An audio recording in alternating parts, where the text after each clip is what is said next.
Les 12 coups de midi, allez réviser, Émilien bute sur une question et Jean-Luc Reichmann s'en régale. Samedi 15 mars 2025, Émilien était de retour dans les 12 coups de midi sur TF1. Lors du coup du maître, il a avoué ses faiblesses et Jean-Luc Reichmann s'en est amusé. Émilien continue son incroyable parcours. Présent dans les 12 coups de midi depuis septembre 2023, l'étudiant en histoire de 22 ans accumule les victoires. En début de semaine, il a ainsi décroché sa 19e étoile mystérieuse.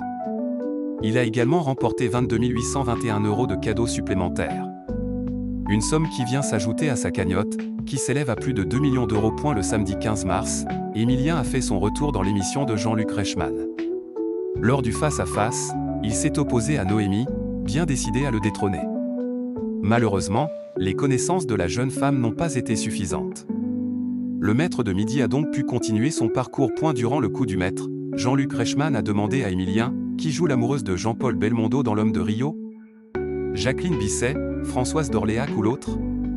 Le Vendéen a alors buté sur la question et s'est concentré pour tenter de trouver la réponse. Face à la détresse évidente d'Émilien, l'animateur a cherché à savoir ce qui se passait dans sa tête.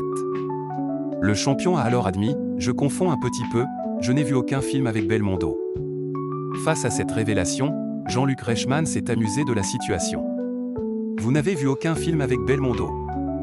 Allez réviser maintenant alors, lui a-t-il ordonné. Et si Émilien n'a vu aucun film avec Jean-Paul Belmondo, il a cependant essayé de voir qui jouait à peu près dans quoi. Malheureusement, ces révisions ne lui ont pas permis de trouver la bonne réponse, qui était Françoise d'Orléac. Celle-ci jouait le rôle d'Agnès Villermoza dans le film de Philippe de Broca sorti en 1964. Après la mauvaise réponse d'Émilien, Z a donné plus d'informations sur la sœur de Catherine Deneuve. Elle est décédée 3 années plus tard, en 1967, dans un accident de voiture, a-t-elle expliqué. Un drame qui est survenu alors qu'elle se rendait à l'avant-première des Demoiselles de Rochefort. Une véritable tragédie.